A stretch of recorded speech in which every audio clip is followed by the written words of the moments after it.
Whichever way you judge me has absolutely no impact on me because I'm completely stoned. I have not given this privilege to anybody, that somebody can make me happy, somebody can make me unhappy. Any moment we could be doing something wrong, so we listen to everybody. But what they say will not determine how I am.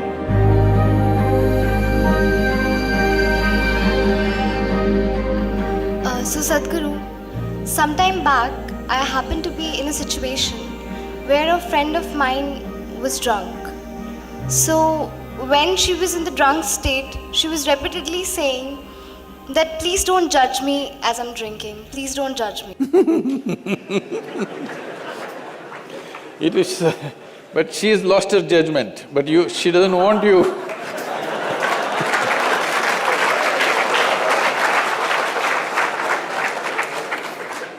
So my question is, whether it is alcohol or not, in life, why are we so apprehensive about being judged by others? And how can we not let this come on our way of being happy?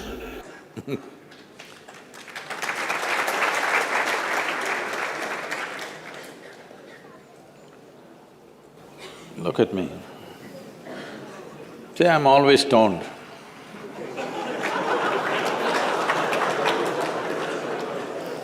Never touched a substance, but always stoned. You can judge me whichever way you want.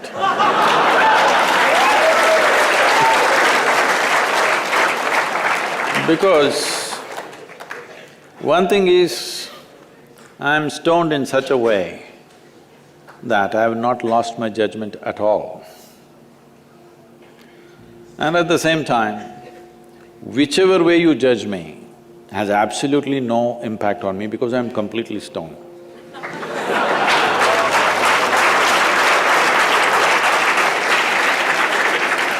Having said that, why this consumption of alcohol and drugs is growing the way it's growing in the world is, this is because the heavens have been collapsing.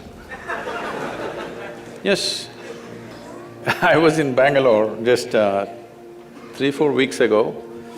There were over 8,000 people doing a 2-day program with me. And just casually I asked, how many of you think you will go to heaven? Only 5 hands went up. Then I asked, are you all the hell people? No, it's just that both heaven and hell have collapsed in people's minds. This is the first time in the history of humanity that this many people in the world can think for themselves. Otherwise, your priest, your mullah, your pandit or a book was thinking for you. The first time that so many people can think for themselves. Or they're thinking right, thinking wrong, there are many issues about that. But they're thinking right, thinking wrong, but they're thinking. So all illogical things are naturally collapsing. Still, this generation has not fully walked away from it, still there is fear. They can't openly say, there's no goddamn hell or heaven. They're still fearful about it, but they're trying to make a little heaven for themselves here. So, hey, wait. So naturally, when they're not able to do it for themselves out of their own intelligence, they will fall back on chemicals. Today, just to take very affluent societies, because every society is aspiring to be like that, let's say you take United States, which is the most affluent nation on the planet right now. 70% of US population is on prescription medication. Another 30%, of course, buying it off the back streets.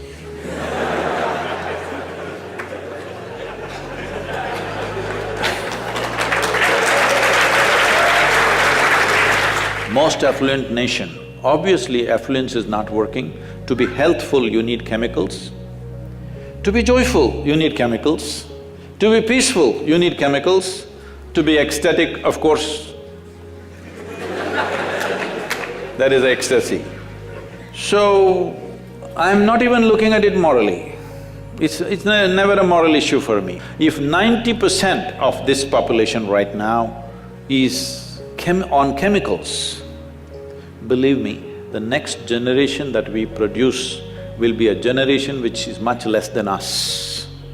If we produce a next generation less than ourselves, we have committed a crime against humanity. Because the next generation must be at least one step ahead of us, otherwise we've lost it. We've lost the entire process of civilization when we produce a next generation which is actually less than us. So, we are heading towards this rapidly unless we teach individual human beings how to simply sit here and be blissed out. Stoned enough or no? Just look at me. But am I conscious enough, alert enough, clear enough? If there was a way to intoxicate yourself without losing your judgment, without losing your awareness, without losing your intelligence, it's a great thing. Intoxication is a fantastic thing. Only problem is, it takes away your judgment, it takes away your intelligence, incapacitates you. That is the problem, isn't it? Is it true? Ask anybody, you're not in the medical sciences, but ask anybody, is it true that this body here is the greatest chemical factory in the universe right now? The universe that we know at least? Only problem is you're a lousy manager. If you know how to manage this, you would be like me, always blissed out. Anybody can say what they want, anybody can do what they want. This is like this only. Because I have not given this privilege to anybody, that somebody can make me happy, somebody can make me unhappy, somebody can make me miserable. Right now, you are a consequence of other people's opinions. Where do you plan to go like this? Anybody can ruin you. You went outside, somebody told you, Shreya, you are the most wonderful human being we have seen. Then you were floating on that cloud, what number? What number? 9. Oh, in South we do 11. You were floating on cloud whatever number and you came home, people at home told you who you really are. And the cloud will crash. No.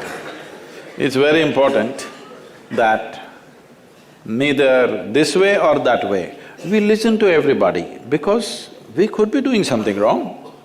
Hello? Any moment we could be doing something wrong, so we listen to everybody. But what they say will not determine how I am. Never, ever.